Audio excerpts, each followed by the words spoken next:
Blake Tomlinson. I'm a project fabricator here at Detroit Speed, and Norton asked me to share some of my thoughts about their products. And I haven't agreed to do this just because they asked me, but because I really do believe in the products that they make and sell, specifically the Blaze product. I've said in other videos that I've been doing this over 12 years in the automotive industry, building custom cars, shaping metal, that sort of thing. And I actually do remember the first time that I was given a Blaze product to try. The difference between the Blaze product and all the other products I had used at that point was, it was notable. It was something that, like I said, even though it's been 12 years, I still remember that difference. So in the same way that someone might have a favorite hammer or a favorite screwdriver, air tool, I can also say that, I remember the first time I used this Blaze product in a similar way.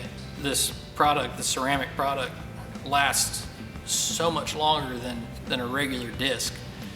That those annoying tool changes that you always have to go through, be it on a big disc grinder, a 20-inch pad, or even just a little 3-inch deal. The longer your product lasts, that really does come into a big time savings. And over time, as Norton's been expanding their line and even improving old products, we've been kind of excited to see what they have next. And the latest product that they have that I've been very excited about has been their Blaze cutoff discs. They come in 16th and 32nd. My favorite is the 32nd one. I like the nice thin blade, so when you're cutting a piece of metal and maybe you have to join it back together later, you don't lose that much, so you keep nice tight gaps.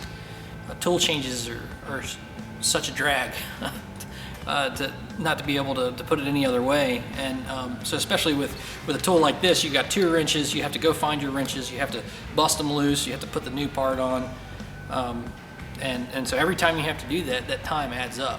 So the biggest emphasis is how long does this part last? I want the abrasive that lasts as long as possible between tool changes.